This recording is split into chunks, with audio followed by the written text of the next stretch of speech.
Change the video resolution.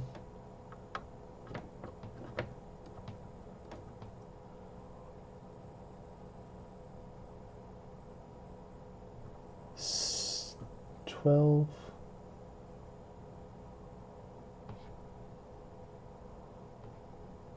See if I can fix this.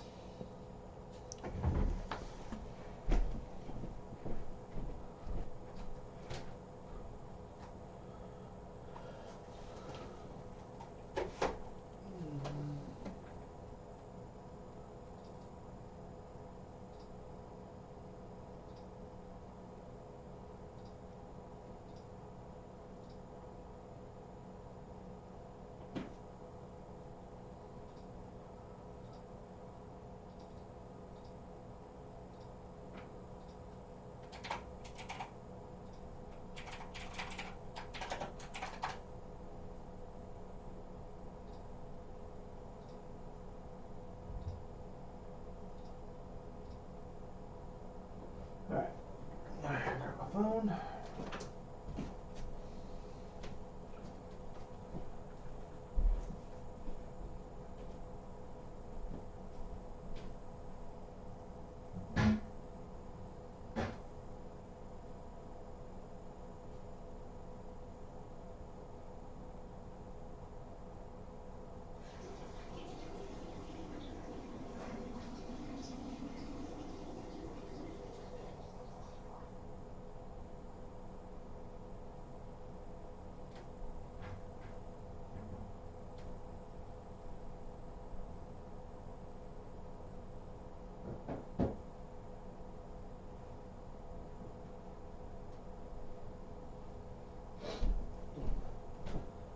Hold on a second.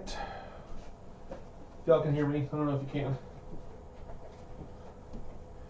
Trying something a little different. Okay, so for output,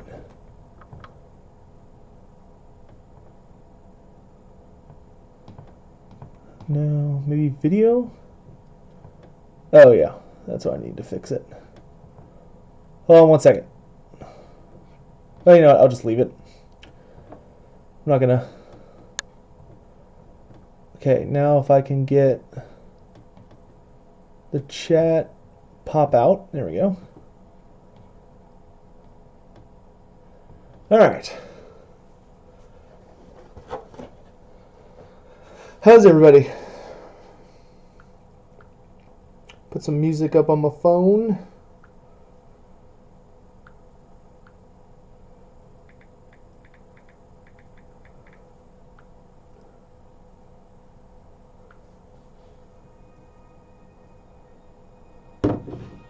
It's more for me than for y'all, but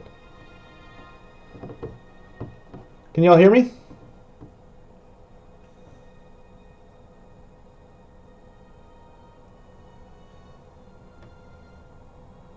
Do I have a mic? Yeah, I do. Okay, so y'all should be able to hear me.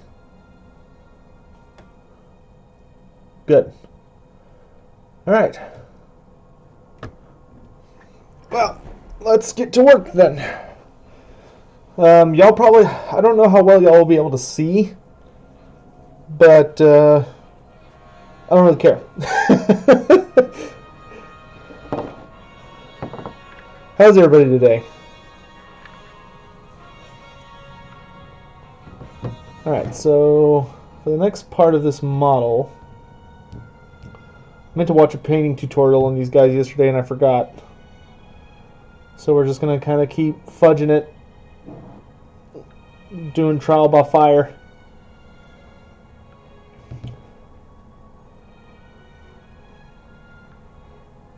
See, next is... No, not that. We want Spirit Green. Next is Ulthuan Gray.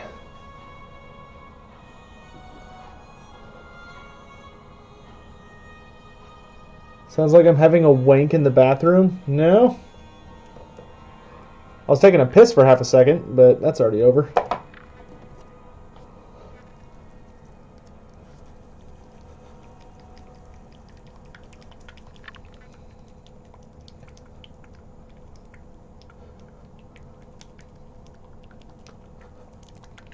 get this Ulthuan Gray all shaked up. Alright, so how did this come out?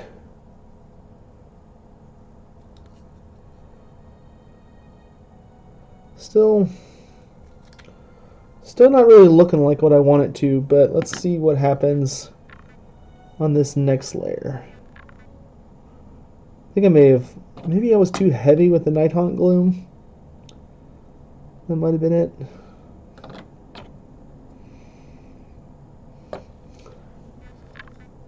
No, I don't want to restart my PC.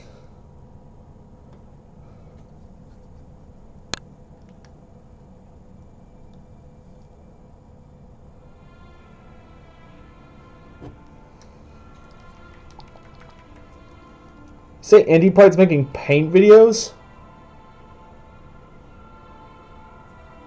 That seems very unlikely, but I haven't been to his channel in ages.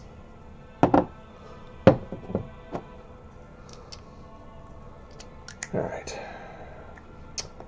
I like the color of Ulthuan Gray, but this paint is fucking difficult.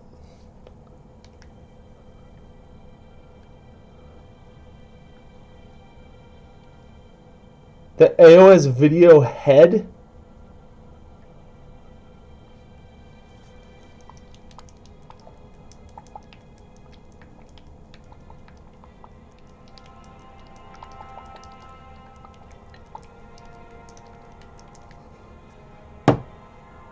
And he must be bored if he's doing AOS stuff.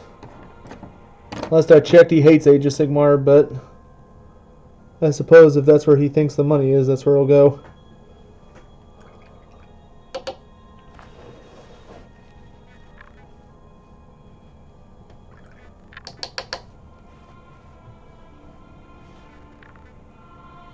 Alright. Let's see what we can do here. Oh, the April 1st video. Oh, yeah. I was going to say, I was like, I'm surprised that he's covering Age of Sigmar now. I thought he hated it. But if you're talking about his Age of Sigmar video, yeah, that was his April 1st video, then yeah, that's different. How's everybody today? I was going to say, I was like, damn. I need to talk to him if he's that bored. My goodness.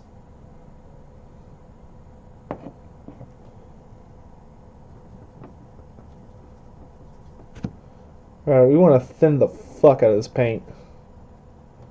Oh, we should get someone up on a thing.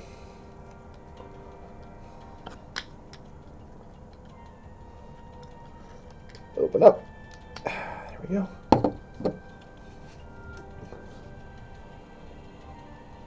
Maybe just...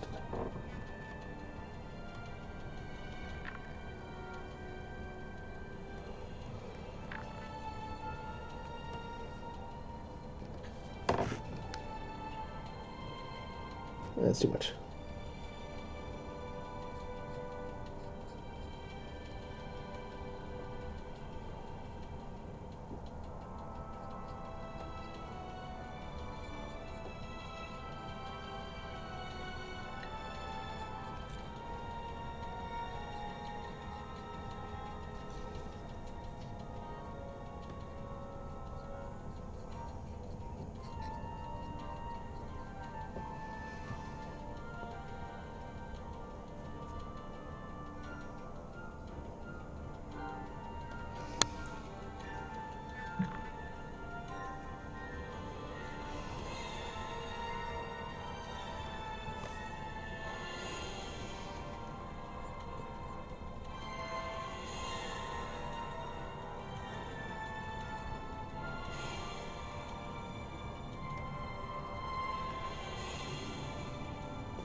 Is Kiss have a badass factor or just a balance zone between the Empire and Chaos? No, they're their own thing. They have their own history and all sorts of other jazz. Okay, so I think our goal is going to be to get most of the bottom parts of the Spirit Ulthuan Gray, and then we'll kind of start taking it easy as we get towards the top parts of the model.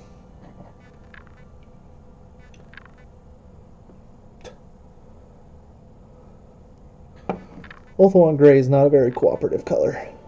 It's got problems. It's one of those colors that if you don't paint every day, like if you're like me and you don't paint every day, it'll really throw a fit.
How long will it take for Sotek to accidentally take a drink? Well, that's not going to happen because I don't drink water from plastic cups. I have a weird thing where, like, when I drink water, it has to be from, like, a... Well, yeah, I guess it does. It has to be from something like... Where did I put my water? 1 second. I had it. I must have set it down. Ah.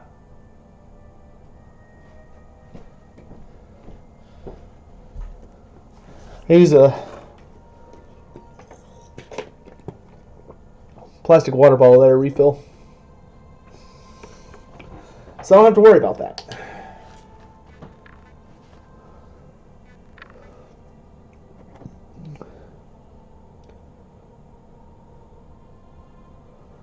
Alright, let's load up the brush.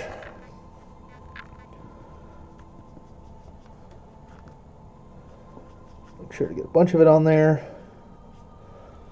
And then let's get some water so we can thin it out a bit. There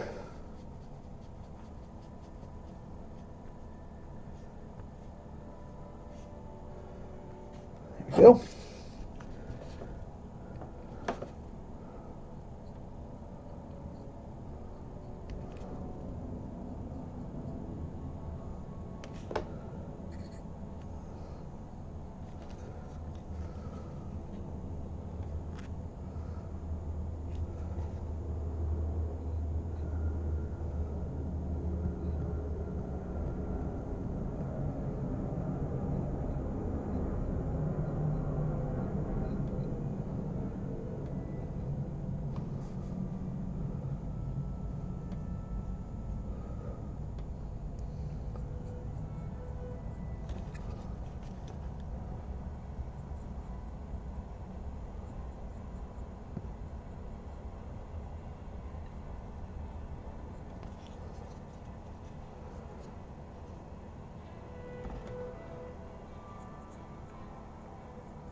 The music sounds familiar. Yeah, if I had to guess, I'm just listening to a random playlist, but if I had to guess, it sounds almost like, where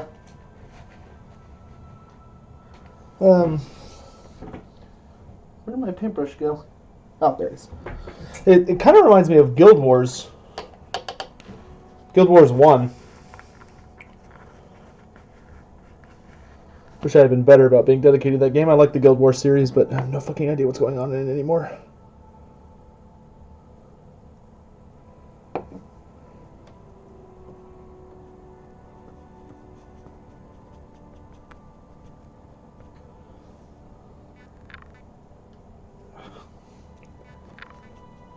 That's too much.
So our goal at this point is that we're in the phase where we're trying to grab all the raised edges.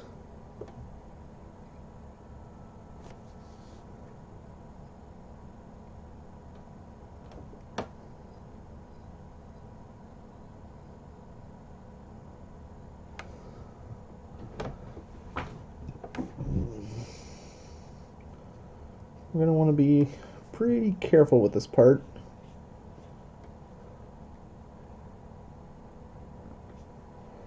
Hey Hugh, how you doing, man?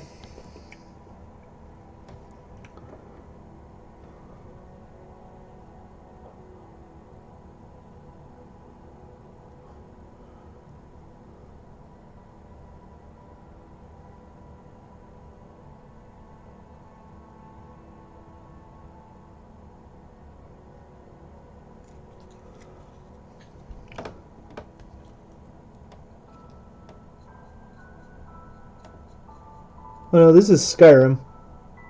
Now that I think about it. Recognize that piano anywhere.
Alright, we want to dry brush a little bit. Might actually use the dry brush for this in a second. Yeah, I think it's going to be best. Let's finish grabbing edges then. It was a little messy.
Yeah, this is a Nighthaunt. This is called a Glaivewraith.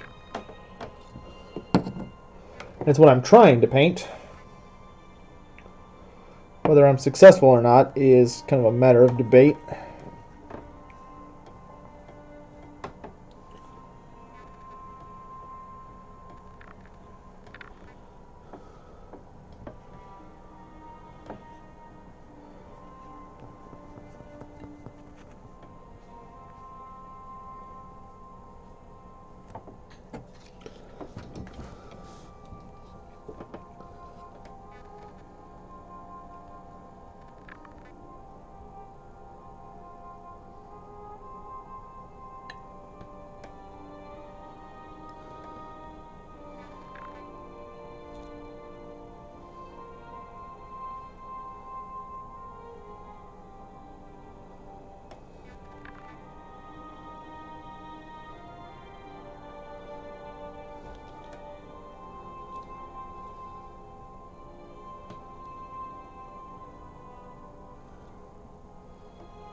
Started painting orcs. Oh man, it's like Harlequins. There's so many patterns you have to deal with.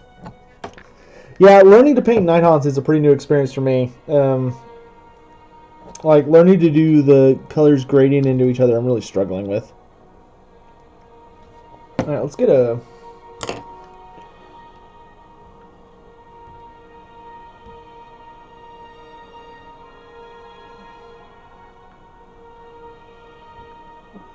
Let me watch a quick tutorial.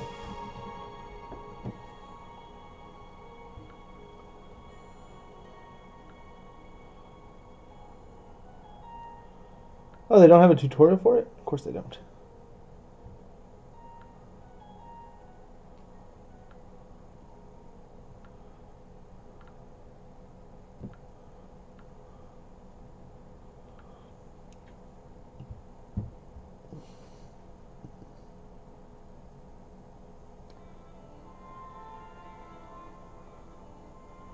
I think I need a smaller brush, actually.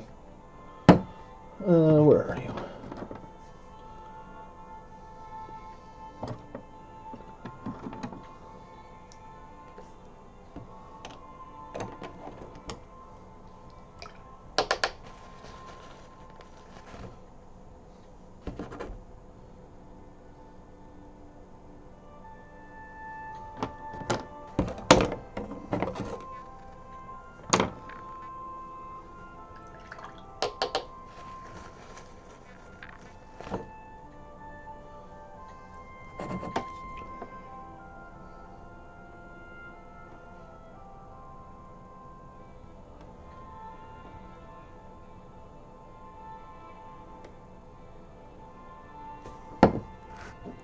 Hold on a sec, chat. I'm just going to see if I can...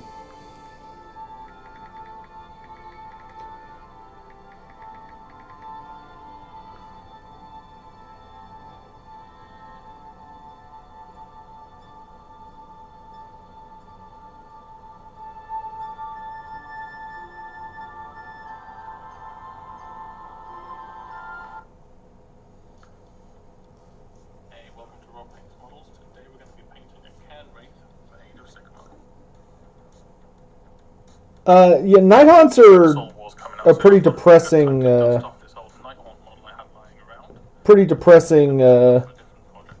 army, actually. Yeah, they're all people who are being eternally punished for Nagash for some perceived sin they've done against the god of death.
He's doing stuff I don't...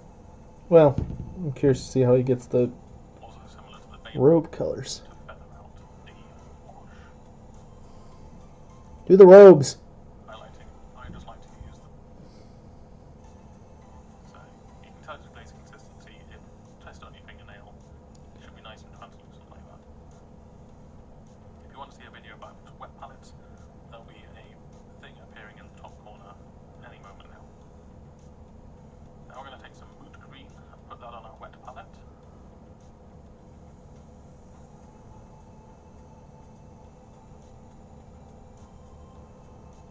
That sin usually involves saving the lives of others. Well, that's only some of the Nighthaunts.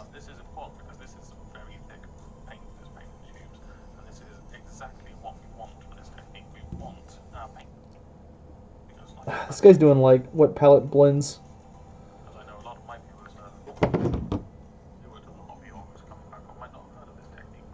Trying to find somebody who like just paints models the fucking regular way.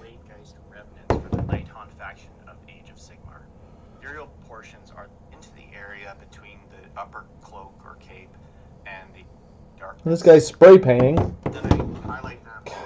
People do videos that are like how to paint this model, and then they fucking lie because they don't even paint it. They cheat.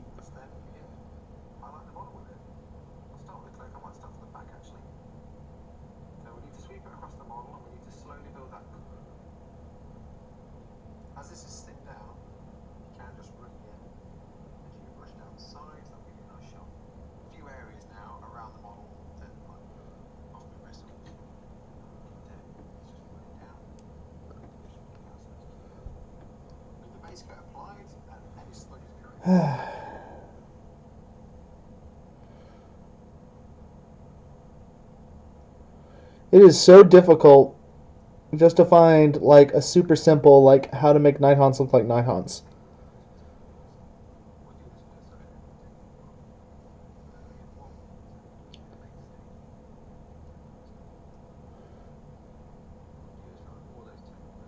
Okay, that looks good. How does he get that?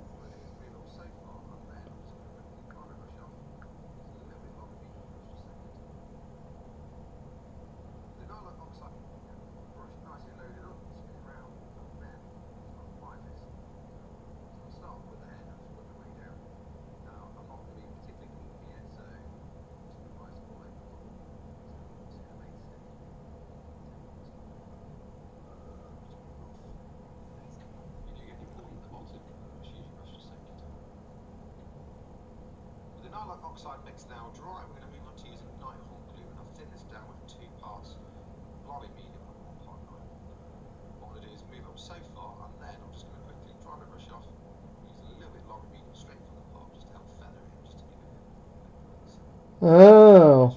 all those 10th layers at the moment. With the Nighthaunt glue now applied and dry, what we're going to do now is start highlighting with water and grey. First of all, I'm going to do a bit of a dry brush, so really softly just start picking out some of those larger road areas. See, I'm just stabilising one with my fingers. Hold on. I think I'm watching a guy do this much, much easier.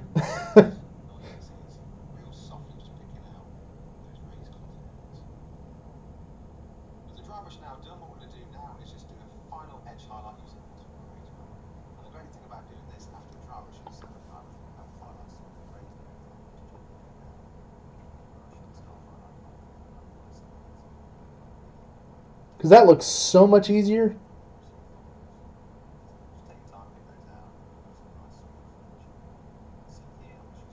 And it looks so much better.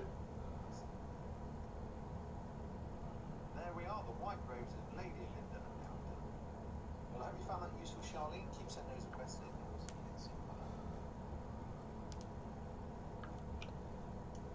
Ben Linton has been in touch with us to ask us to change the recesses. So I think you might darkness for our base colour line. The entire thing to darken in here. On the cloak. Hold on, I hear Chloe trying to get in. If you want to add a very fine highlight of needling green, just very. And with that highlight applied, this Glaivewraith's cloak is complete. That looks terrible. I don't like the way that looks. 1 second. Hey. Oh.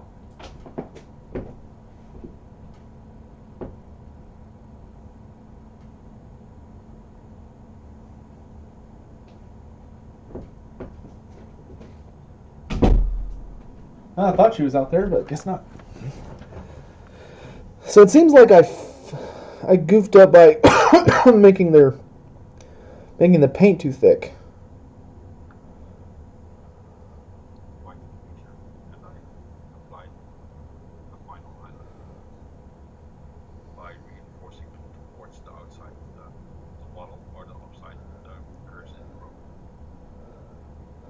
Also, man, it feels like everybody's brushes on these videos are like 1,000 times sharper than mine.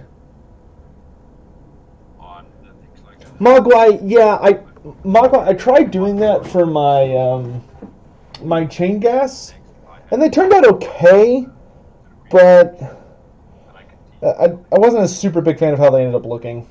Like that's how I painted my first unit, and I didn't really like that as much.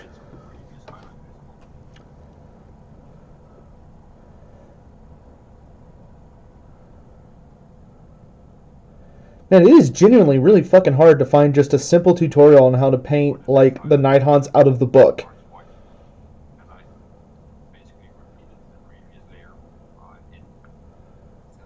Because I feel like every video, like they're like, "Oh, this is how we're gonna do it," and then they end up doing something completely different. Like they do them like really green, or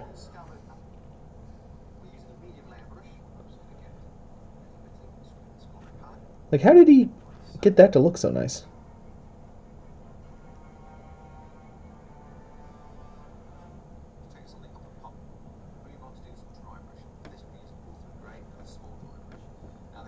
behind dry brush, you need to get a little bit on your brush like so. Just wipe a little bit off there. And then we'll wipe as much off as we can onto the tissue paper. Any tissue paper. Oh! Now, still leave Wait, on the bristle, is he even letting that dry?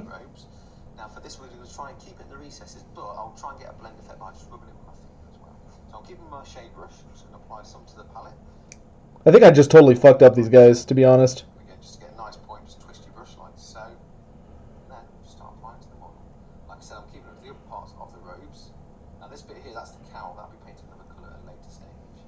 Just keep it around here. Yeah, I think I'm just going to need to strip the paint off these guys and try again.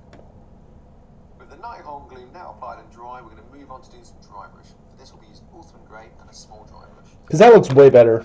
So, yeah, I think I just did this wrong. That sucks. Anybody know how to strip paint off models? I'm probably going to have to reprimer them too. But,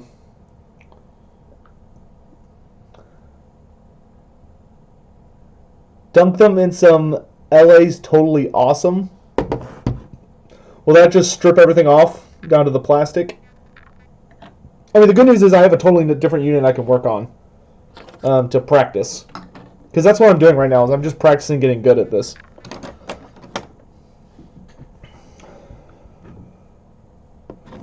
Alright, so what brush did he even use? I've used Corax White Spray. This is a great starting point for this particular colour scheme. Now the first colour we're going to be applying is X-Ray Flame. Now I'll be using a medium shade brush for this, but the first thing we'll need to do is give the pot a good shake. Alright, so let's try that on these guys. So these are called, oh man, I actually forgot what these... Oh, these are Grimghast Reapers. Very, very similar model to the Glaivewraiths. I just value the Glaivewraiths less. So I was like, oh, I'll experiment with them first, because I only have 4 of these guys. Which is stupid, because they come in units of 10. You will, and you don't have to dilute it. Okay, awesome. I'll pick that up tomorrow. Pop it open like so. So let's try this instead. Load up my brush, try and get as much on it as I can. But I'm going to use my palette here just so I don't have it all flooding at the end of the bristles. So just to get a nice point to it as well. Now what we're going to do is start applying it all over the nice round. In fact, on this particular model, I'm going to apply it over everything. And as you paint later on, some of that green can show through as well. Give it a nice spectral look. So he's using a medium shade brush. With the X-Ray Flame applied and dry, I don't even think I have a shade brush, do I? this will be using Nighthaunt. Oh yeah, I do. I'm going to concentrate on the upper parts of the robes. Now for this we're going to try and keep it in the recesses, but I'll try and get a blend. I always put this on too hard. I'll keep my shade brush, I'm just going to apply some to the palette. The Nighthaunt gloom like so. And again, just to get a nice point. In fact, on this particular model, I'm going to apply it over everything. And as you paint later on, some of that green can show through as well. Give it a nice spectral look. Oh, he literally painted the entire... Applied and dry, we're going to move on to the next step. This will be using Nighthaunt gloom. I'm going to concentrate on the upper parts. My stupid brush is like got the cap stuck. Ugh, it's so hard to get off. I'm keeping my shade brush, I'm just going to apply some to the palette. The Nighthaunt gloom like so. And again, just to get a nice point, just twist your brush like so. And then just start applying to the model. Like I said, I'm keeping it to the upper parts of the robes. Now this bit here, that's the cowl, that'll be painted another colour at a later stage. Just keeping it around. That blend effect I was talking about, I'm just literally going to wipe my finger. What'd you miss? Not a lot. There we go. With the Nighthaunt gloom now applied and dry, we're going to move on to do some... Okay, so let's just tackle all these guys at once. Because there's no reason I can't paint all these guys at once. As long as I don't mess up. So we're going to try this. Because this guy, the way this model ends up in this video is the way I want my Nighthaunts to look. So it looks like what I'm supposed to do is I'm supposed to start by painting the entire model Nighthaunt Gloom. Or X-Ray Flame, which is this color right here. Pop it open like so. And what I'm going to do is just load up my brush, try and get as much on it as I can. But I'm going to use my palette here just so I don't have it all flooding at the end of the bristles. So just to get a nice... Alright, if you say so. And what we're going to do is start applying it all over the nice rounds. In fact, on this particular model, I'm going to apply it over everything. And as you paint later on, some of that green can show through as well. Give it a nice spectral look. Just curious, does he come back later and... Layer over all those bone areas, and then we'll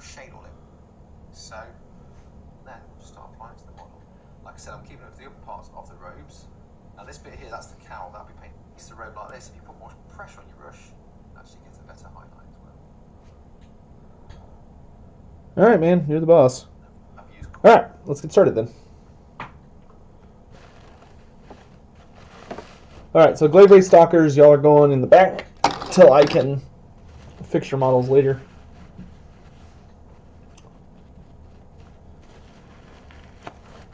I need to find out if the Citadel offers painting classes, because clearly I need to start taking them.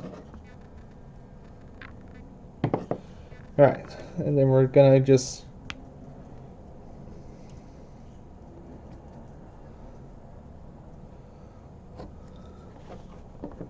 oop, don't want to spill that. Just paint the entire model.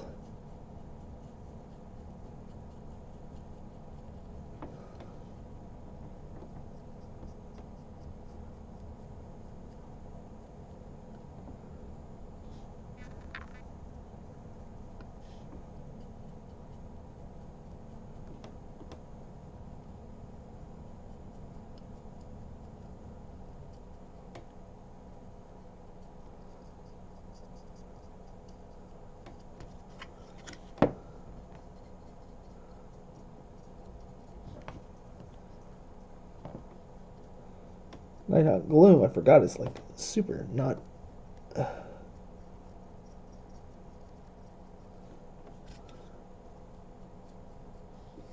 Okay, so we need like a buttload of this crap. This stuff does not do a good job of staying on. Goodness.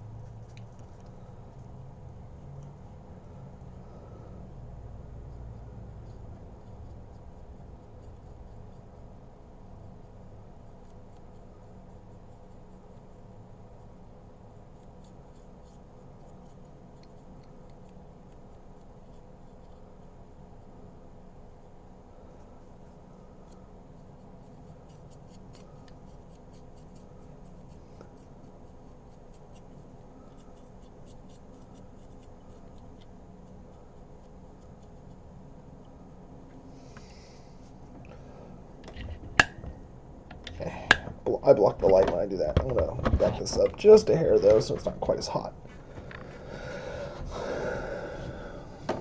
Oops, sorry. I meant to spin you guys.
What are painting classes?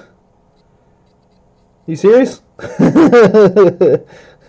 You know, when you like go to a local store and you sit down with a person who actually knows how to paint and you're like, hey, I want to paint this model. And they're like, okay, let me give you some advice. And they sit there and work through the process with you so you learn some new skills. Kind of like how you learn how to do almost anything in life.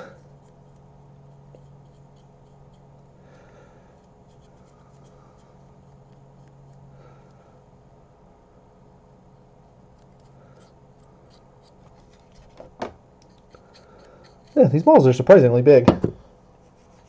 Oh, I can turn music back on.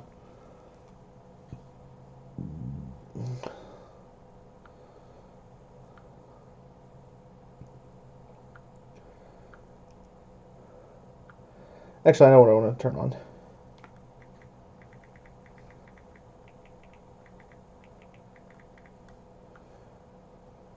Turn on some...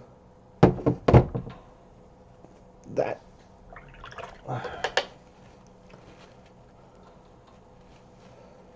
So I will go by to get some LA's Totally Awesome from the dollar store tomorrow. Okay.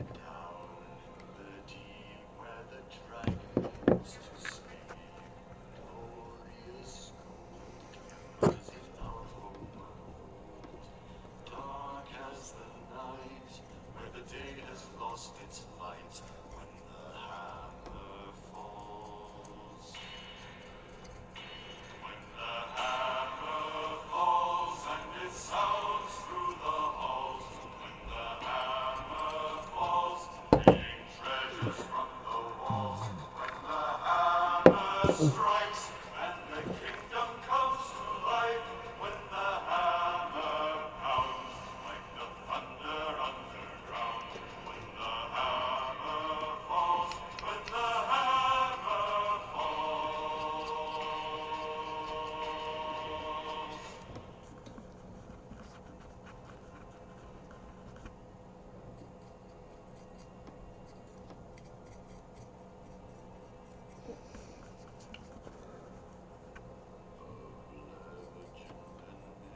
It's the craft of the smith, molten metal poured and pounded into sword.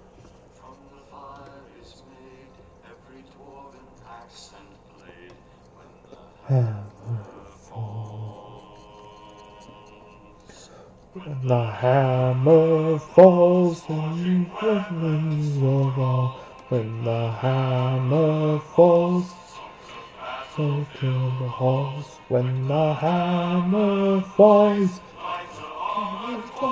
rise. When the hammer falls, marching off to war.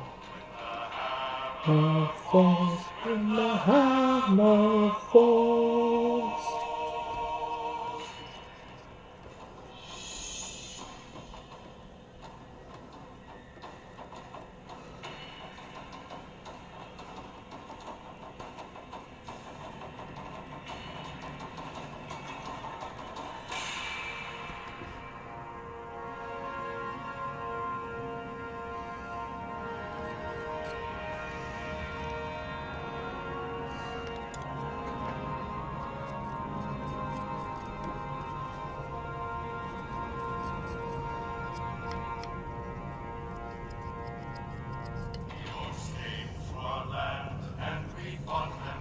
Am I going to build a full Nighthaunt army? Yes, I am. Is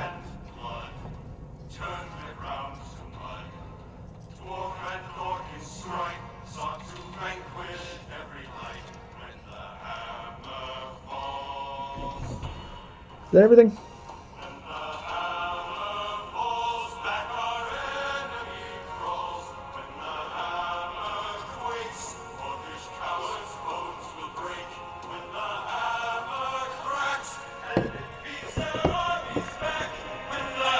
Can y'all hear that?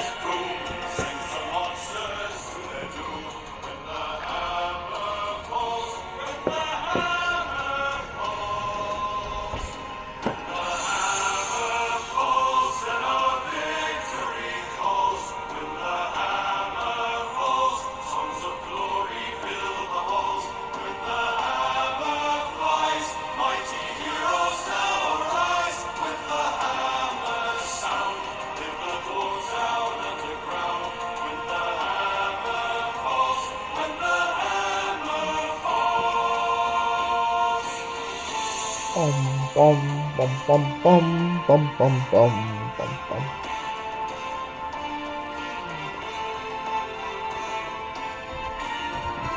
It is slightly loud. I turned it down a little bit.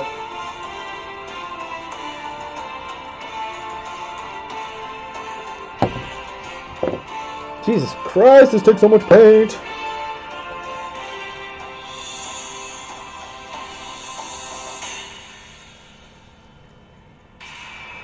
Actually, there's little pieces I need to... Where's my... Whoa, easy there. Where are my clippers?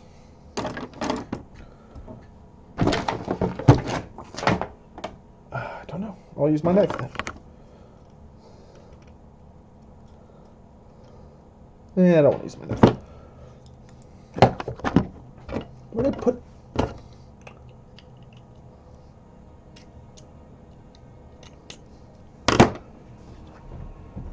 They're not on the ground.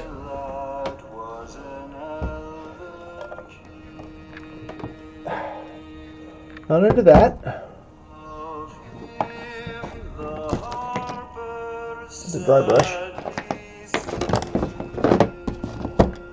Did I put them up? It seems unlikely, but I might have.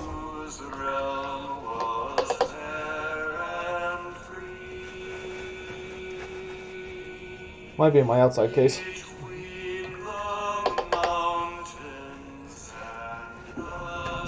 Oh, let me check it there. If I have a toolbox here. Ah, they're there.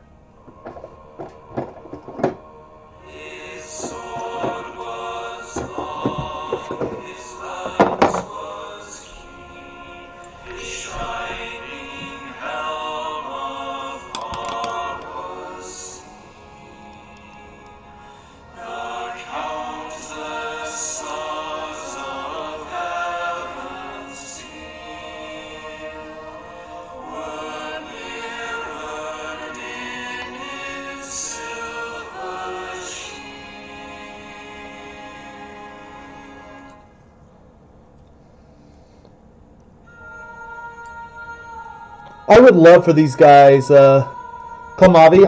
Wait, how do you say their name? Yeah, Klamavi. I would love for them to do something in Warhammer Fantasy. The bad thing is that they'd have to do... It'd be a lot of work, because whatever they would sing would have to be original.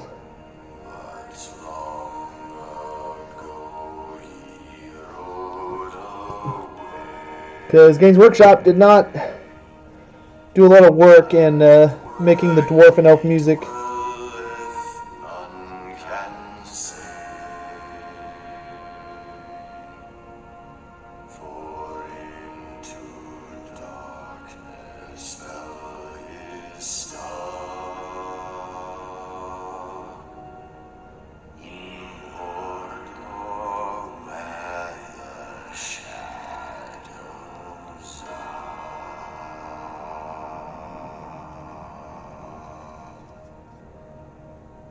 Alright, this model's done.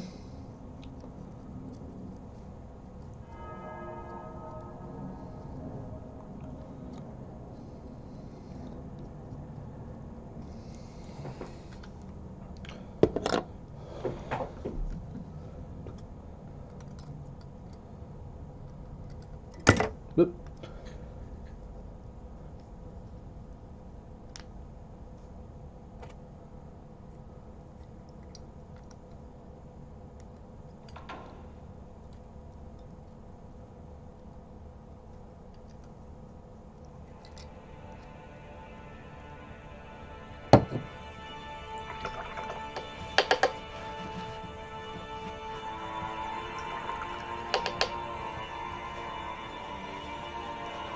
Y'all excited for E3 this weekend?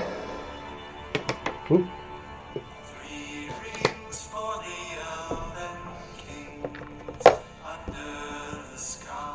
I'm excited.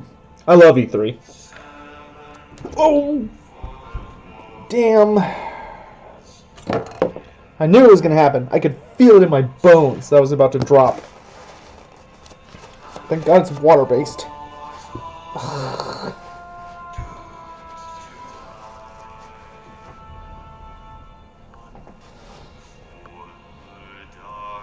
Also, a good thing I keep paper towels up here. Man, I'm fucking clumsy.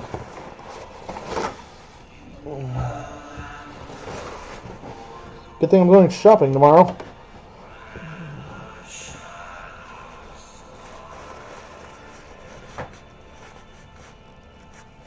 Use it up, don't wipe it. Well, the problem is it landed in some rather not great places. I would gladly just use it if it fell on the table, Problem is, it fell on me because I'm an idiot. Oh, God. I need to be careful. I feel that irrational anger surging in my blood.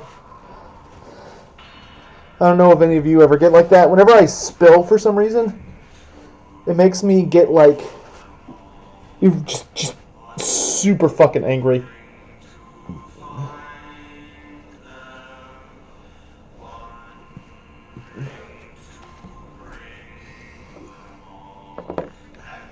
Pretty sure that just exhausted my entire supply of Nighthaunt Gloom or Hexwraith Flame, because, like a fucking idiot, I caught the bottle upside down in my hands.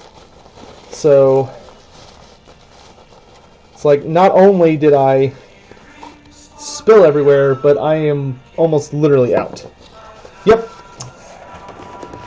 Well, that's like $8 completely wasted. Fuck.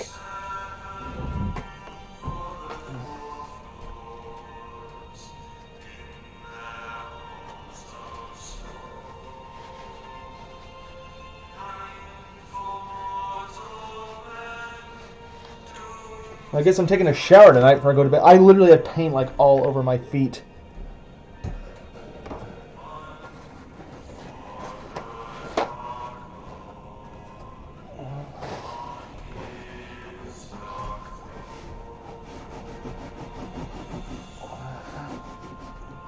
And it's in the carpet, so I'm going to have to get a wet rag. Once again, thank God it's water-based. Jesus.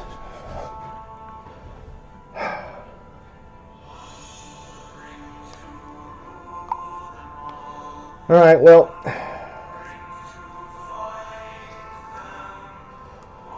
we're going to do what we can with what we've got left. If I could at least get through my Reapers, then that would be nice. So we're just going to fucking expedite this.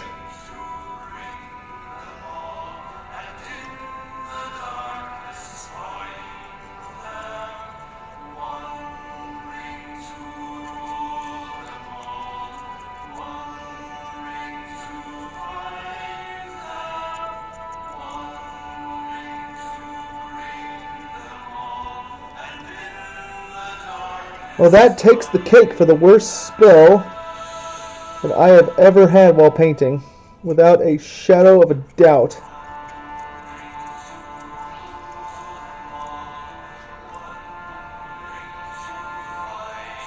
It wouldn't have been that bad if I had spilled on the table, but...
Yeah, I think I can make it to these guys. There's not a lot of them.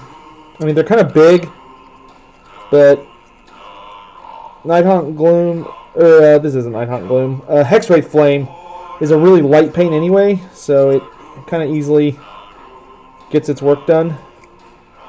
I'm just trying to work quick before it like dries on the palette.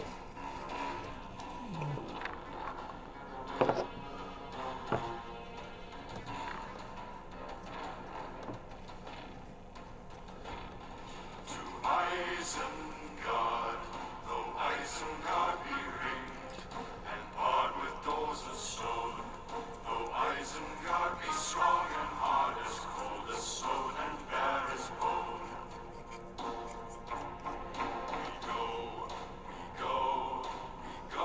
to war, to hew the stone and break the door, for bowl and bow are burning now.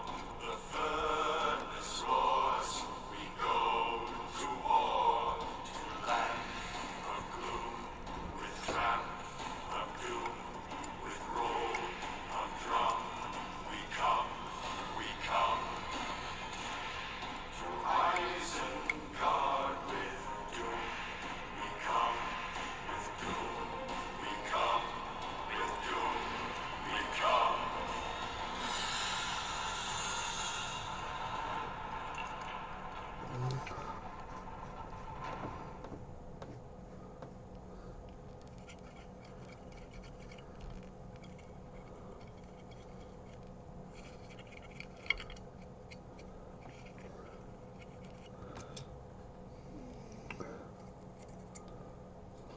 Just need to cover his scythe so I get some of that ethereal.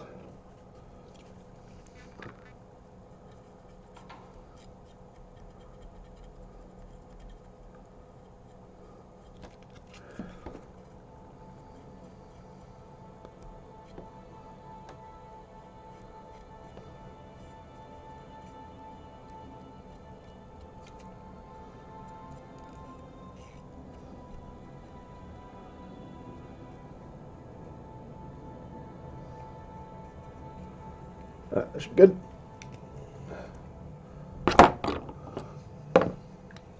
Where now the horse and the rider? Where is the horn that was blowing? Where is the helm These guys are so top heavy. and the There we go. harbour, and the bright air flow?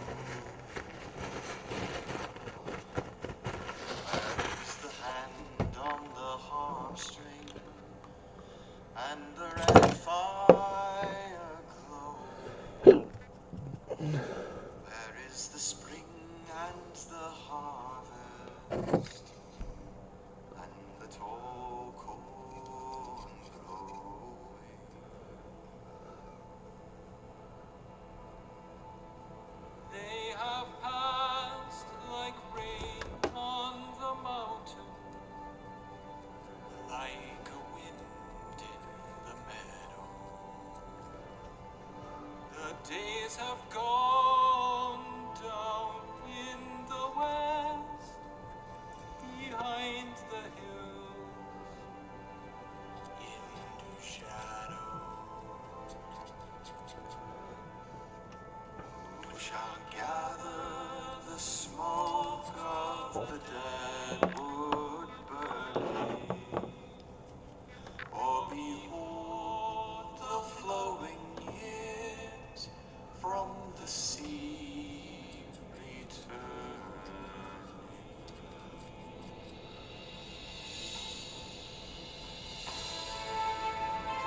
Quake should be coming shortly. Yeah, relatively.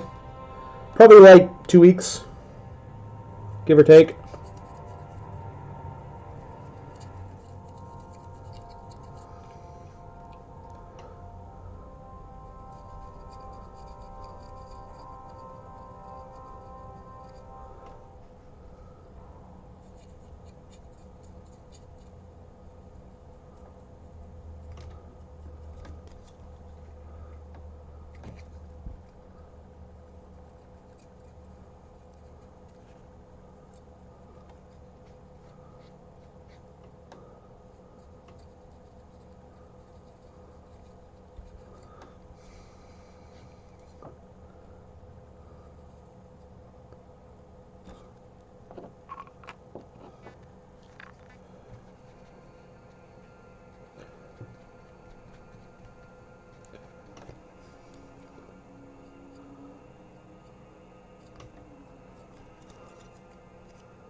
All right, one more.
Have I ever seen the Naruto anime? Yeah, I watched Naruto for a little while. I didn't grow up with it because I didn't have cable, so I kind of missed out on a lot of the anime phenomena that were really big when I was little. The only anime I watched growing up was like Inuyasha and stuff that showed up on Adult Swim because by the time I did get cable, I wasn't really interested in animes that didn't have, blood and more mature themes.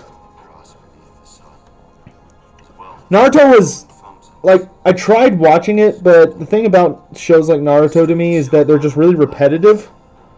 And you often have villains for an arc who will escape or something.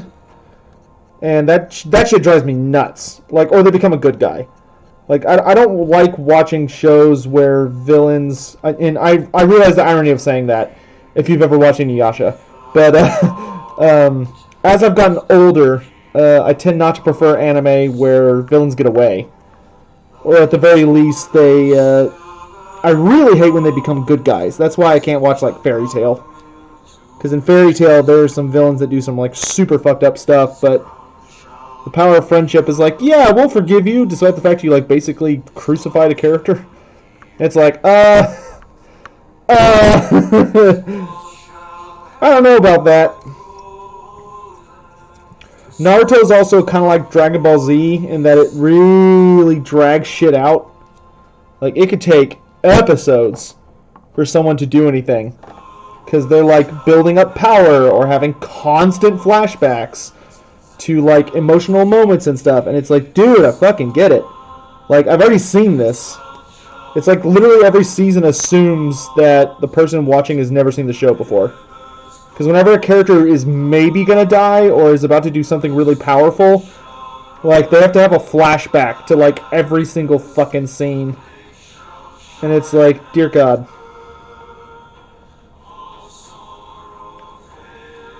So no, I can't really watch Naruto anymore.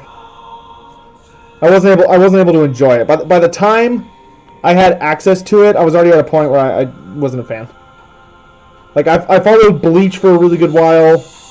I followed Bleach up until Ichigo killed Grimjow Jabberjack, who's still one of my favorite. It's still one of my favorite villains ever, as far as, like, names go. Grimjow Jabberjack. That is such a good name. But anyway, I watched up until he died, and then it kind of started all over again, and I was like, alright, I'm not doing this.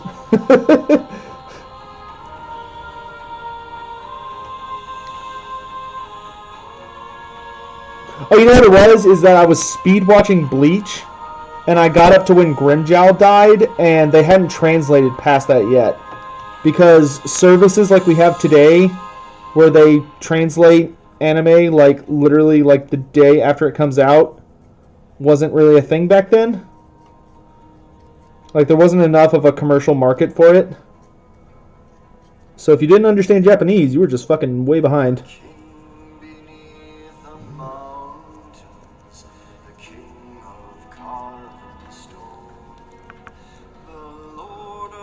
Grimjow Jabberjack.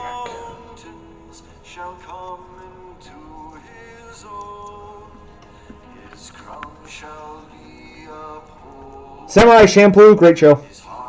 Excellent show. Gets to the point, super funny. Some really interesting villains and themes. I thought the ending was okay. I don't remember liking the ending, especially. But it was a great show. Really, really funny episodes. Some of the characters, especially near the end, were really, really interesting. Like the female assassin.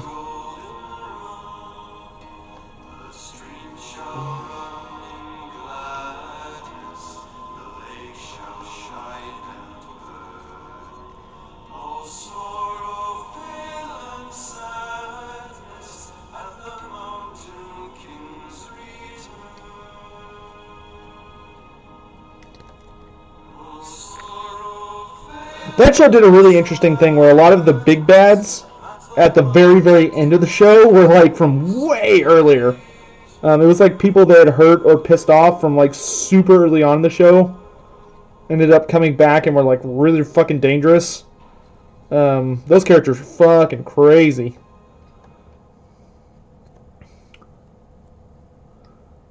Like the baddies that came back at the end were people that you knew from earlier in the show, and then there was like one super crazy guy, and that was actually really interesting.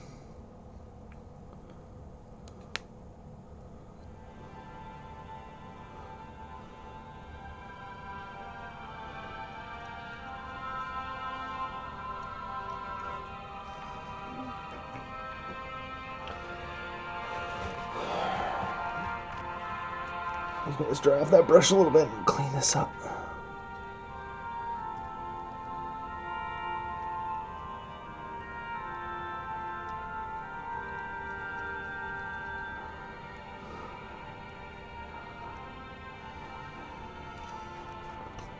I don't want the...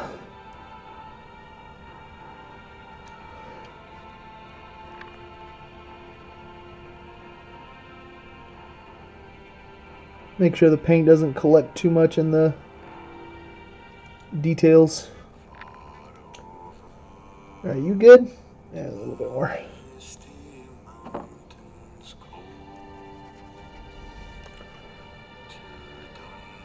Malekith in the end times much? Well, Malekith was kind of an interesting villain because Malekith didn't really get involved in a lot of stuff. I mean, Malekith only fought Tyrion and Teclis like once.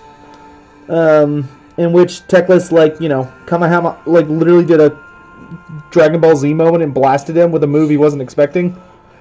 And it forced Malekith to run away. So, and even then, when Malekith got banished, he was gone for a while. Like, that's one of the parts of that story that I kind of forgive Malekith for. Like, I know from his perspective, it's like, oh, Malekith should have died there. But Teclis kind of cheated in the first place to get him like that. Because Malekith was holding off Teclis without too many issues, and was even probably going to get the upper hand on him sooner or later until Teclis fucking like literally used the power of a god to laser Malekith with a lightning bolt from hell and back.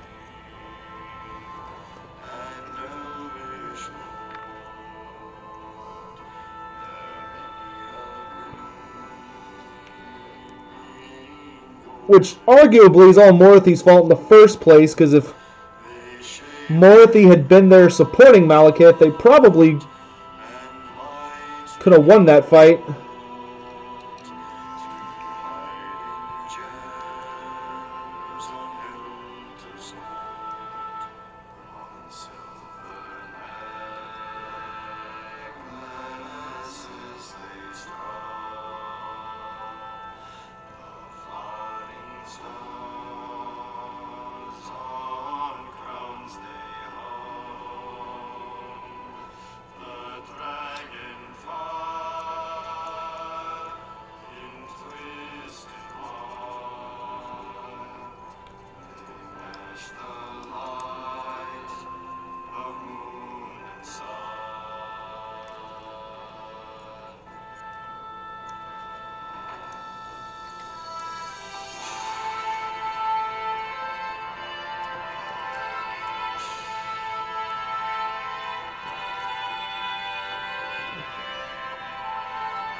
Good. I had just enough Hexwraith Flame to fucking get me through. And it is out.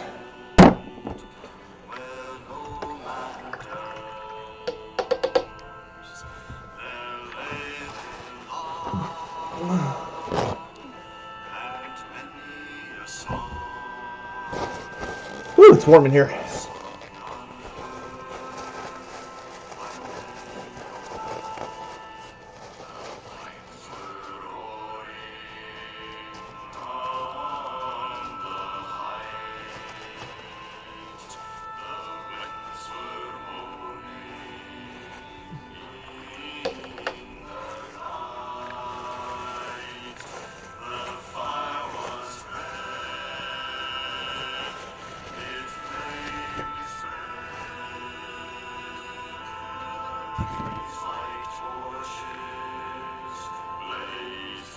Alright. Oh, I'm a mess right now.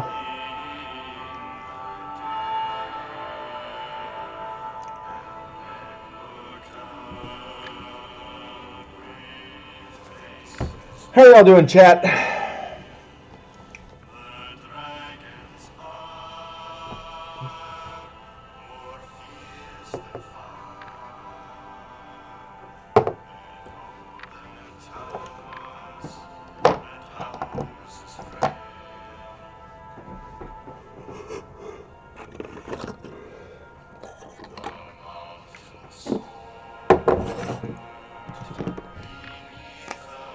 I put these guys where you can see them.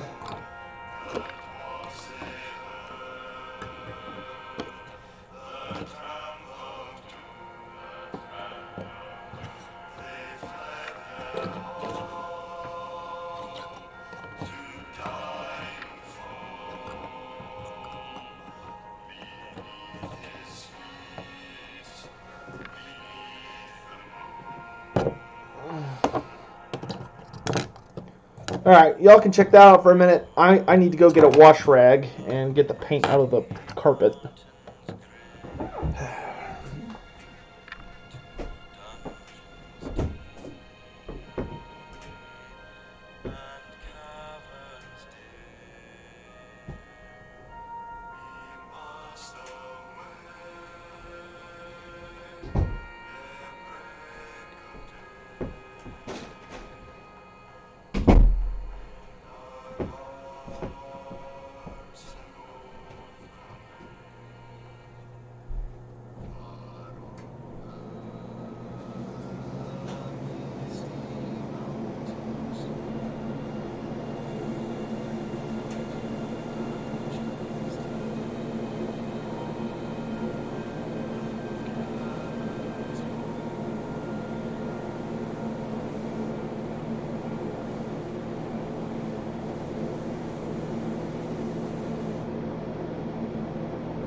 You know what, chat? Sometimes I wish you could just, like, cut out a piece of carpet and throw it in the wash.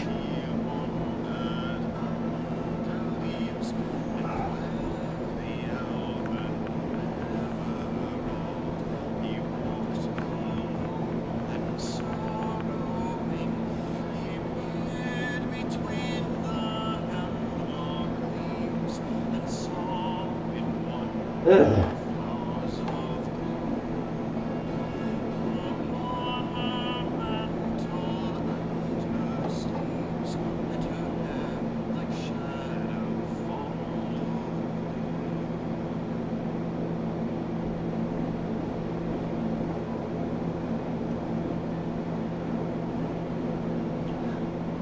Alright, that's better.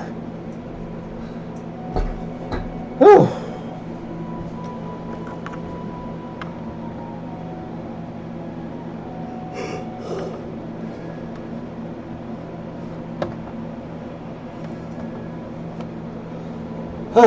Damn. Alright.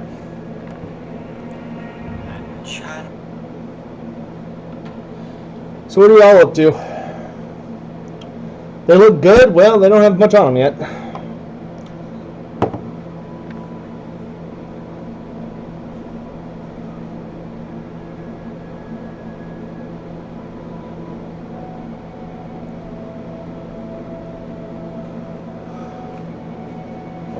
Trash bag.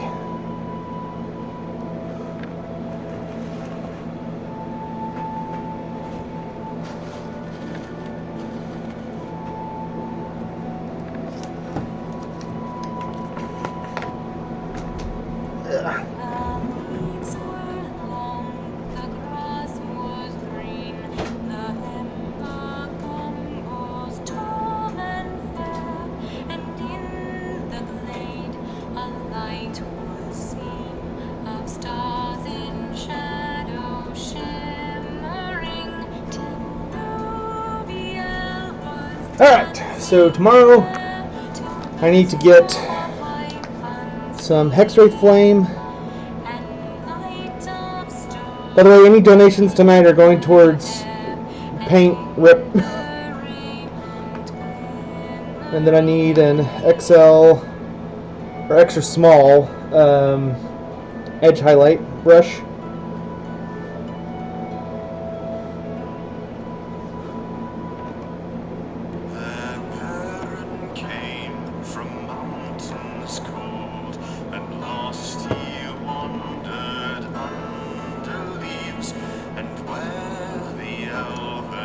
Probably a small dry brush.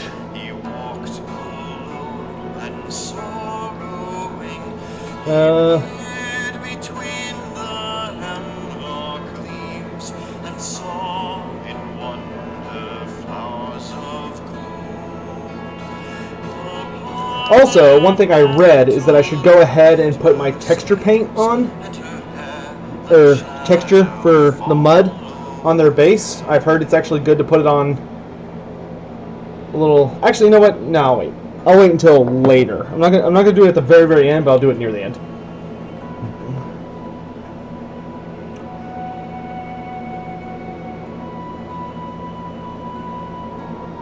Known oil chaser, dude. Don't fucking talk to me about spilling known oil. I've done it. It's cursed. For those of you that don't know, known oil is considered the most. It's considered the most important of all paints in all of Warhammer hobby. This paint is like gold, and you always spill your first one. It's unavoidable. It's like a horrible dark magic.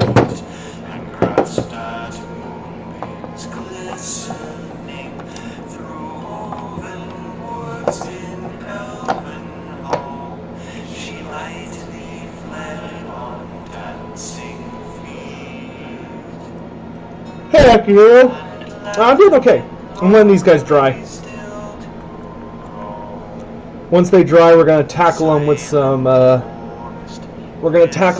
Nighthaunt Gloom. Then after the Nighthaunt Gloom, we're gonna dry brush them with some Ulthuan Gray. Go from there.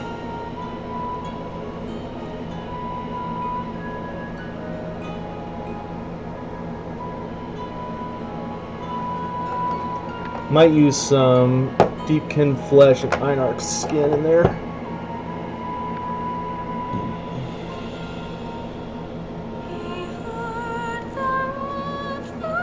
Do I have any...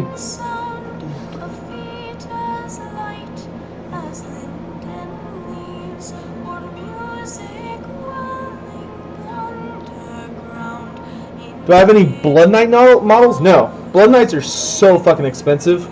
Also, I'm not big into vampires. That's an air color?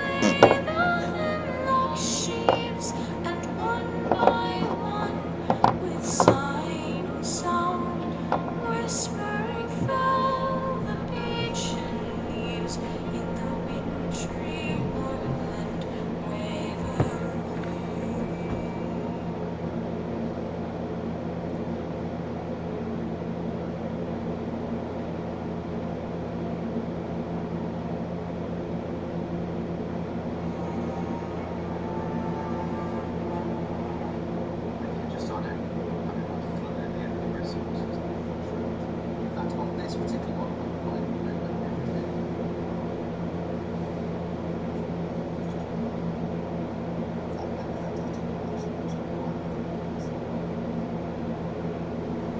With the Nighthaunt glue now applied and dry, we're going to move on to then. With the Hexray flame applied and dry, we're going to move on to the next step. This will be using Nighthaunt glue. We're going to concentrate on the upper parts of the robes. Now for this we're going to try and keep it in the recesses, but I'll try and get a blend effect by just rubbing it with my finger as well. So I'll keep it with my shade brush. I'm just going to apply some to the palette. With the Nighthaunt glue like so. Again, just to get a nice point, just twist your brush like so. And then just start applying it to the model. Like I said, I'm keeping it to the upper parts of the robes. Now this bit here, that's the cowl. That'll be painted another colour at a later stage. Just keeping it around here. And that blend effect I was talking about, I'm just literally going to wipe my finger like so. With the Nighthaunt glue now applied and dry, we're going to move on to doing some dry brushing. For this we'll be using Ultimate Grey and a small dry brush. Now the idea behind dry brushing is to get a little bit on your brush like so, just wipe a little bit off there. And then we'll wipe as much off as we can onto the tissue paper. Any tissue paper will do. Now we'll still leave pigment on the bristles, so when we actually get to the model and start highlighting, you'll start seeing it picked out. So I'm going to be running side by side like this, just to pick out those raised areas on the robes. Now obviously as the folds change, as you get further up the model, you might want to change the angle you need to go around like so, just to pick out those raised areas. Keep doing this all the way across all those robes. In some places at the base of the robe like this, if you put more pressure on your brush, it actually gives a better highlight as well. With the dry brushing now done, we're going to move on to the skeletal steed, and for this we'll be using Screaming Skull to layer over all those bone areas, and then we'll shade on those bone areas using Seraphim Sepia. So I'm using a medium layer brush. I'm just going to get a little bit of Screaming Skull on the palette, a little touch of water. A little bit of neatness is required here, that's mainly around the ribcage, but to be fair, seeing as you've not actually painted all this flesh yet, you can get away with making some splotches. The idea really is just to turn all those rib cages to a nice bone colour. Some of the deep recesses there as well, and these legs as well. With the Screaming Skull now dry, we're going to apply Seraphim Sepia to all those bone areas. Now, when I was painting the bone areas, I didn't bother painting the inside of the rib cage because you're not going to see it, but it's your choice if you wish to do it. Be careful when applying any shade, you don't want to pull too much to the bottom. You want to give it plenty of time to dry as well. With the bone of the skeletal steed now done, we're going to move on to painting the skin of it. Now for this we'll be using Incubi Darkness thinned down with Alarming Medium. I'll do 3 parts Alarming Medium to 1 part Incubi Darkness. I'll be using my medium layer brush. I'll apply the Alarming Medium first, and I'll be using my brush as a guide, so 3 paintbrushes worth, and then 1 paintbrush Incubi Darkness. Now I'm doing it nice and thick because actually we'll get some of that green glow showing through from the Hexray flame. What I'll do, get a nice point to my brush like so, and I'll start applying to the model. Now you can thin it down a bit more if you wish to, or make it a bit neater, but I tend to find 3 parts is just right. As we did before with the Ultimate Grey, we're just going to get a little bit on our brush like so, and then what we're going to do is just rub off as much as, just go into a bit of a flame effect, so you don't want to go all the way down, so where it starts to look a bit flamey, you just want to leave that Hexray flame. Once the Incubi Darkness and Alarming Medium mix is dry, we're now going to move on to doing some highlighting. We're going to do dry brushing here. We'll start with Caberline Green, we'll finish off with a real light dry brush of Saline Green. As we did before with the Ultimate. Let's see. Is this a YouTube playlist? The stuff I'm listening to? No, I'm picking out shit. What's going on with the vampiric bloodlines? So the vampiric bloodlines do still exist in AOS to an extent, but it's no longer like they're not like the only vampires anymore, and they're still like kind of the main characters, like, but there's not like Lamians, Von Karsteins, and like all those guys, and just them. There's just a bunch of vampires. The Blood Knights are more like an order, so like you're not turned into a Blood Knight. You become a Blood Knight by like training with the Blood Knights, and they're called something different now, and stuff like that. So most of them are still kind of around, but bloodlines are not as important as they used to be. Yeah, and the Flesh Eater Corps are the Cryptghouls and the Strigoi vampires. They have their complete own army.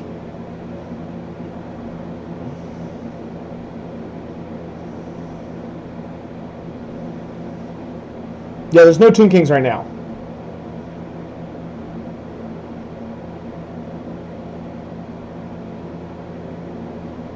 Yeah, I hear you, Akihiro. I would like to see Gorok or Nakai really bad. I'm going to watch these shorts tomorrow.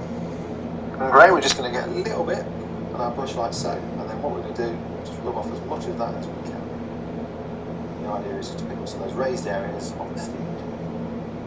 Look here, so I'm going to concentrate around where the torn flesh is, so I'm just going to gently just pick out some of those raised areas. So, now you have other areas around the model, so do be careful when you are doing this so you don't transfer onto that. Do much time doing that. And also when you start getting this magical flame, you can actually just put a bit more pressure on your brush.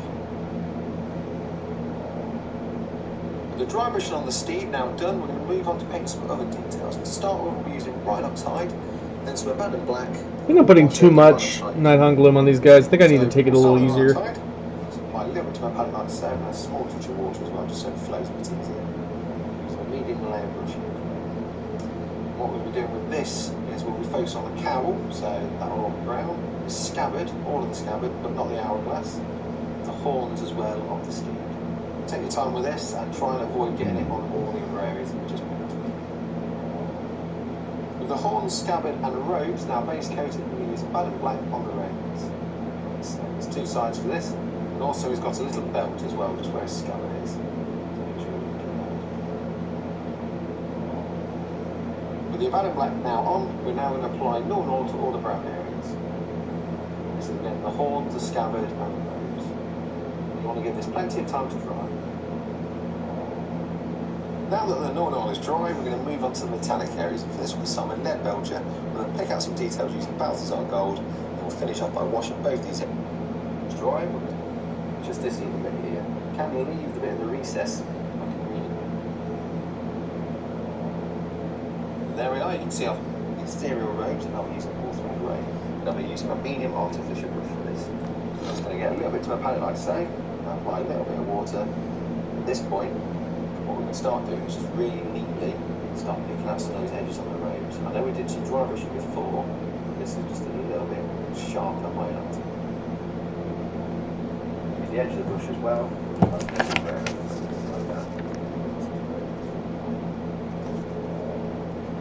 There we are, you can see I've highlighted the robes now with ultimate grey. I also picked out some of the flame details just around the tips as well, just to give it a nice highlight. So what we're going to do now is we're going to start highlighting on the bone of the skeletal steed. For this we'll be using Panic Witch Flesh. I'm just using my small artificial brush here, so we get a little bit to the palette for this. After that we're going to move on to doing some highlights on the tips on there where it's all torn off. Just give it a real nice contrast. We'll do this on all those areas. With the skin on the horse now done, I'm going to start highlighting the robes and the scabbard. For this we're using Doombull Brown. Now, as I'll be adding extra highlights to this at a later stage, I'm going to make it slightly thicker than I'm just going to concentrate at the bottom of the robes. I'm just going to swing backwards and forwards, and what you'll find better. What we're going to do now okay, is start so areas. Dab it on in little places where you've got like rivets and pits, and then where there's creases and recesses. Start. I don't want to follow the guide on that, though I do overall like what he's doing.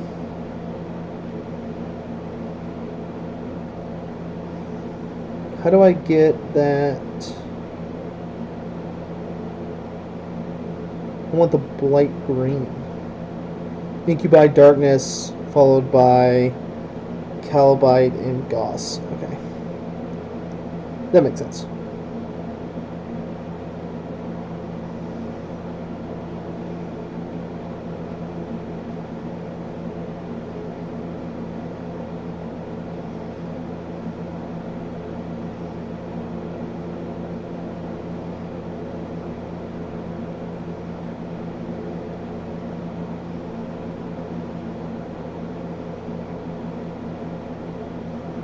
Oh, interesting. They get the skin of the arm different, but I'm cool with that. What is this for? Oh, that's for the wood.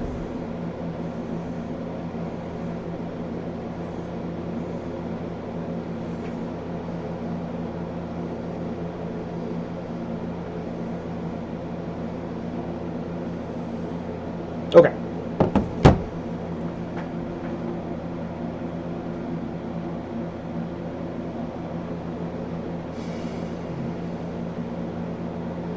I got a question for you about the end times lore. What are these Scaramore? Are they Northmen or more deadly than any northern tribes? Scaramore. Oh, are those the corn guys? So the thing about the putrid blight kings and the cornates that were added in the end times was that they are really just Age of Sigmar models that they wanted to release early, so they put them in Warhammer Fantasy.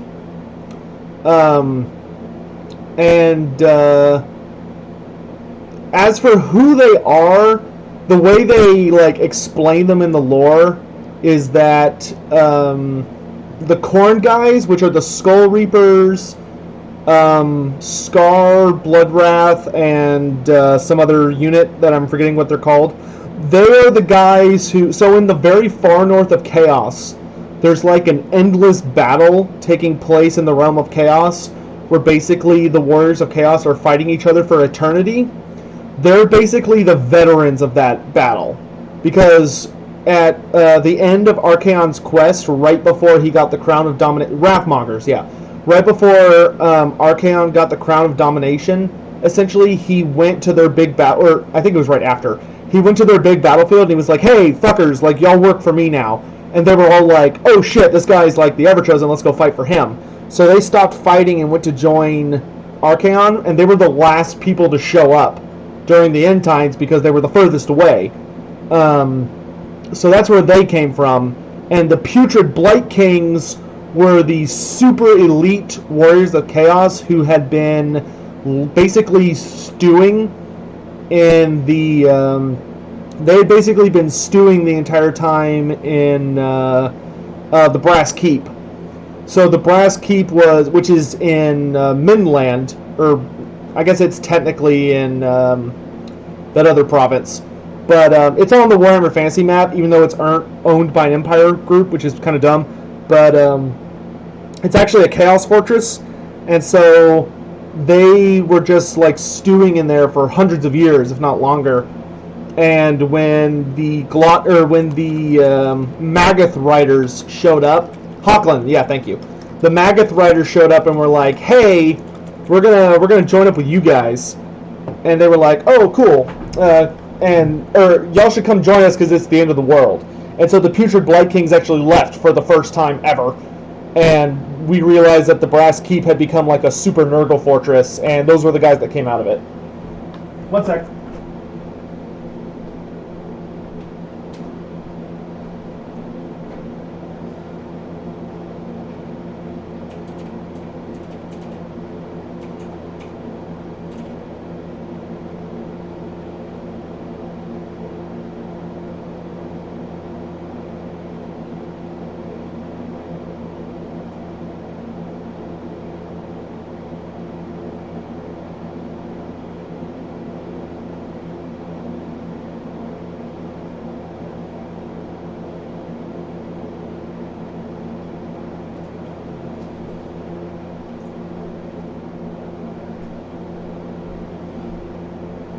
Alright, sorry, I was just checking something.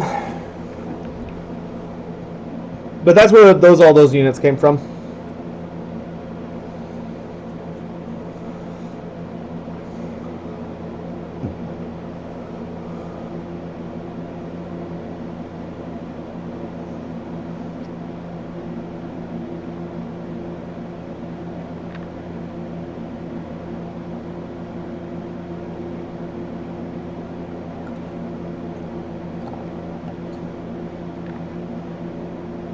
Oh yeah, I definitely applied this on too thick in some places.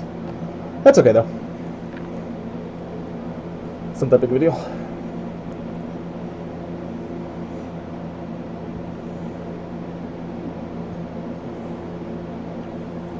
Wow, their version of the Grimghast Reapers are like super fucking dark.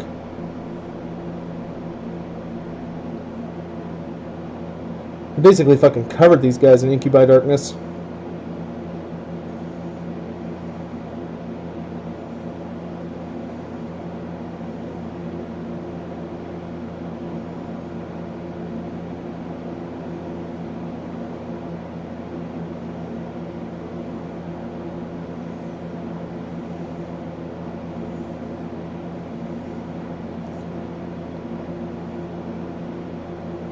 Don't think I'm going to go quite that heavy on their robes because they're like super dark.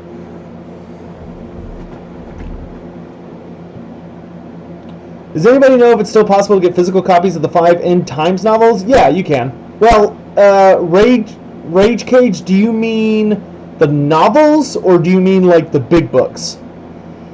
The novels... The novels you can easily still buy. The big books are pretty much impossible. How expensive are these figures? These guys, well, this all came from a box set that I think was like, how much was it? Hold on. Let's see, Soul Wars box. It was about $140, but it came with these guys, another unit of 20, all these characters who I have sitting around here, who I can move all these guys over. So it came with all these characters, then 20 chain rasps. 4 of these guys, 5 Glaivewraith Stalkers over there. Then it came with a whole bunch of Stormcast Eternals that Fow has, because me and Fow split the box. Then it also came with like a rule book and a bunch of other stupid shit.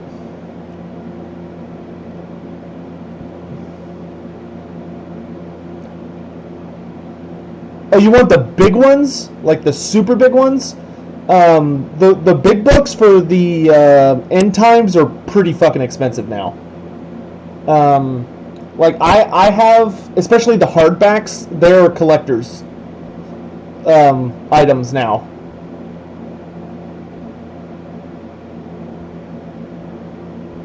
I think it's been long enough, so we can go ahead and get started on the Nighthaunt Gloom. And this we're going to apply a lot more liberally, or a lot less we're going to take it easy, is what I'm trying to say. And we're only going to put it at the top parts of their robes.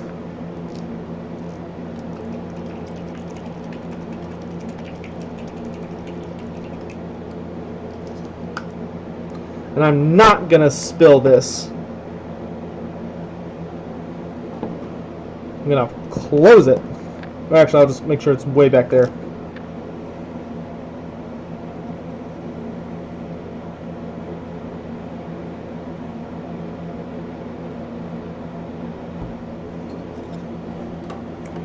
We're just going to do it right at the bottom of his robes. That's probably too much.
Sorry if I'm not super talkative, I'm just trying to focus.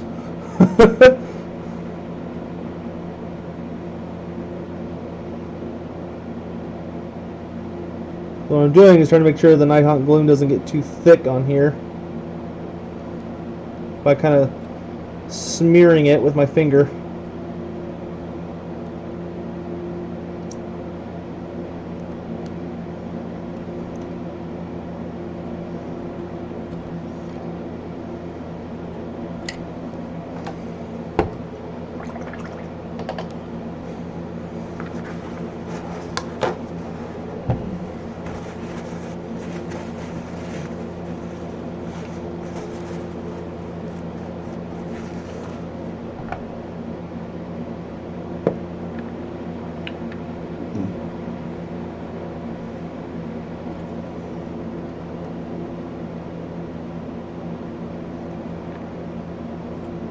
It's difficult to not from.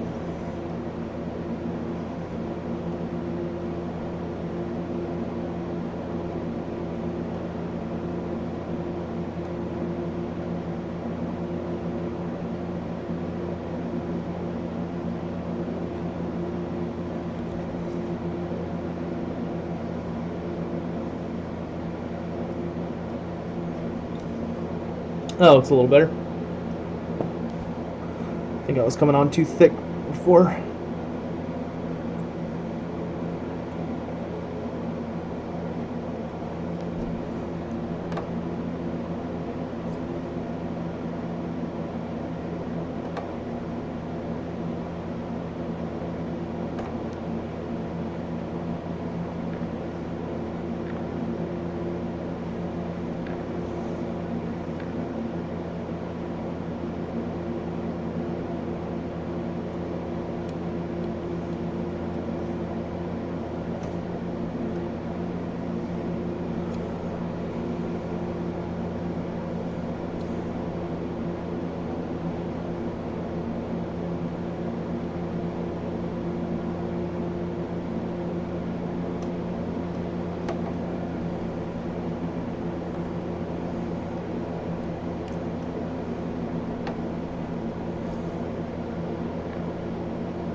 Whew.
I think a paper towel might be too rough, actually. I think I need to be using Kleenex. Dry out my brush.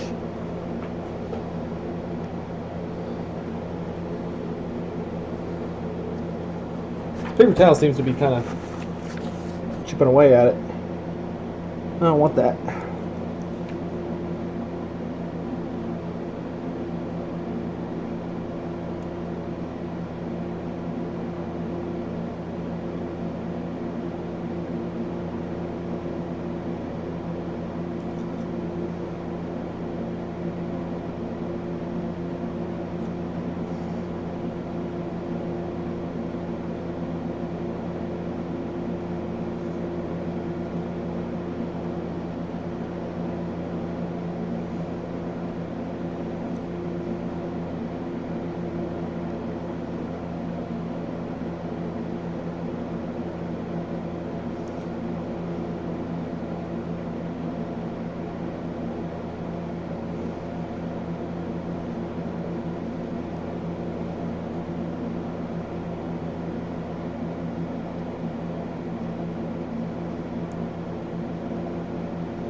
Alright, see you.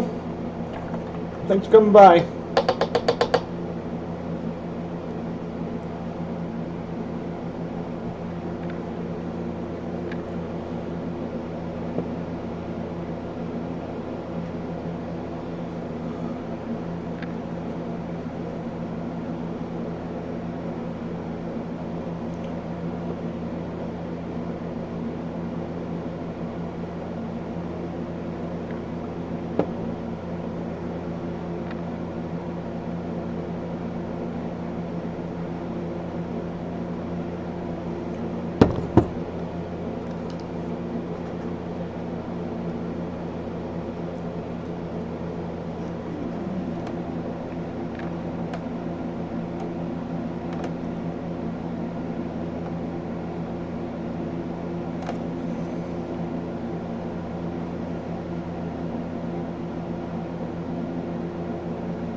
Have I looked into the Warhammer Chronicles omnibuses? I own most of them.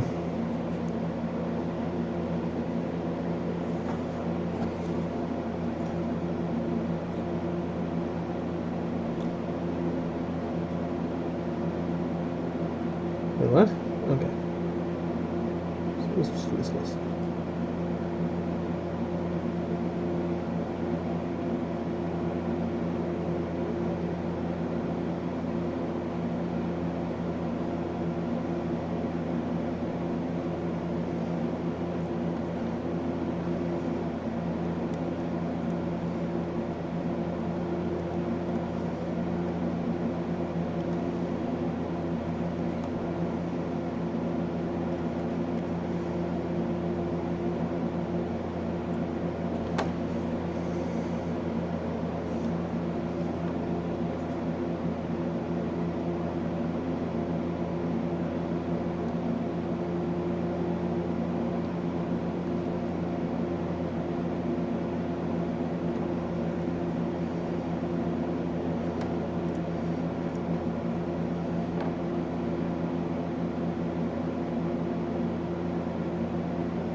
Oh, that actually looks really good.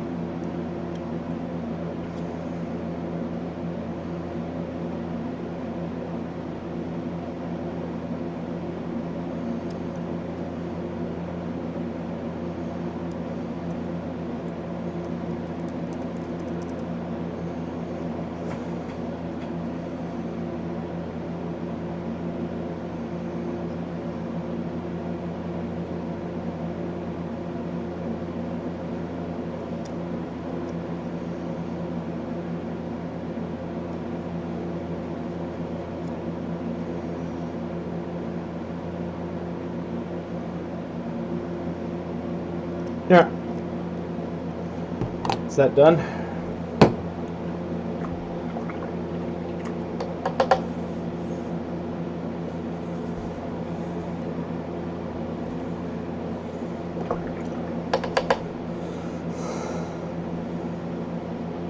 Did I miss the rant? There was no rant tonight. I ranted yesterday. Really bad.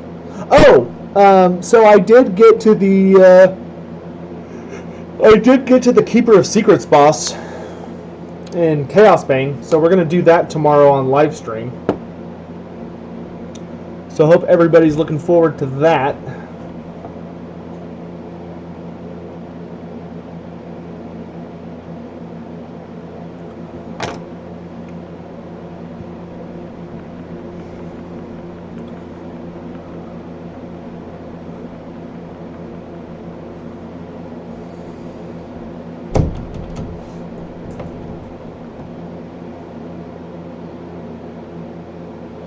There's all the details scattered around. Paint on horses. Choose a guide to 3 paintbrushes worth, and 1 paint, and then we'll shade all of these boneheads using Seraphim sepia. We'll do. Now we'll still leave pigment on the bristle, like so. And again, just to get a nice point, just twist your brush like so. And then we'll just start applying to the model. Like I said, I'm keeping it with the upper parts of the robes. Now this bit here, that's the cowl, that'll be painted another colour at a later stage. Just keeping it down to you. It's that blend effect I was talking about, so you're literally going to wipe off the whites. With the Nighthaunt gloom now applied and dry, we're going to move on to the...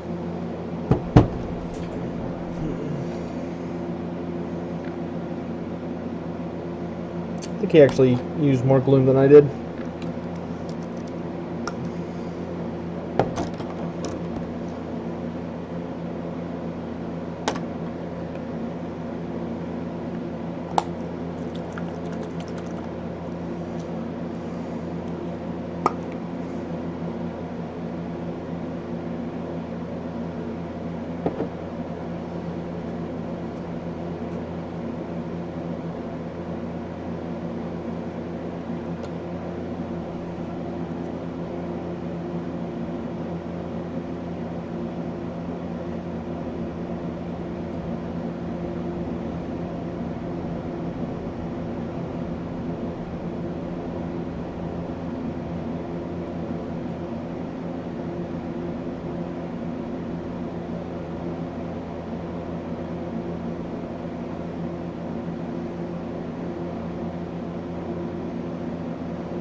Man.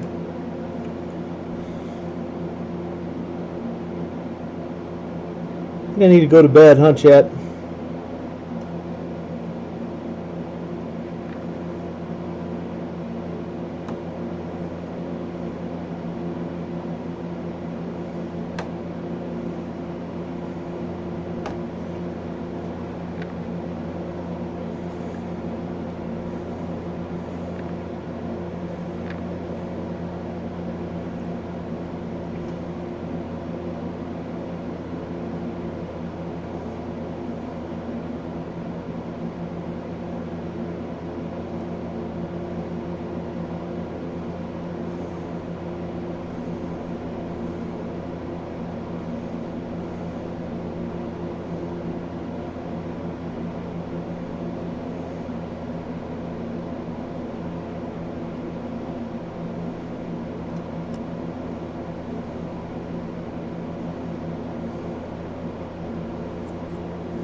What time will the stream be tomorrow? I don't know.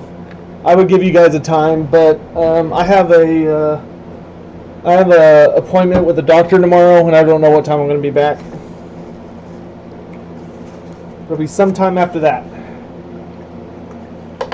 or maybe before. I don't know. Just keep an eye out.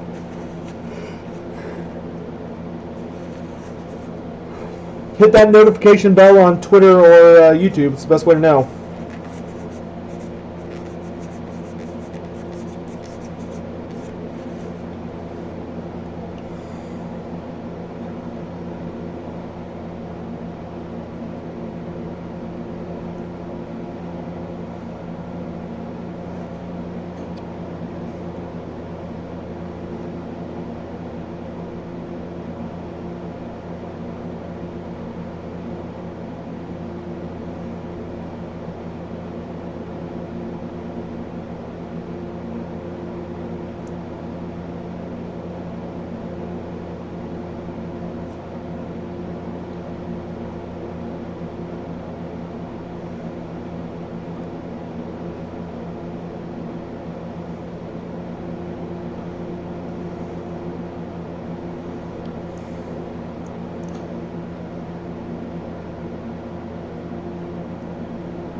Okay. Alright, chat. I'm going to bed. This seems to work, this setup, so expect more of these in the future. I spilled 2 paint bottles today, so I guess we'll keep a tally. But I've spilled 2 paint bottles. Fucked up a unit so bad that I'm going to have to go purchase something from the dollar store to fix it. And I have to go buy some other junk tomorrow anyway. So, progress.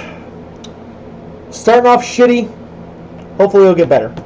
In any event, thank you all for watching. I'll catch you next time, guys. Have a good night. Bye.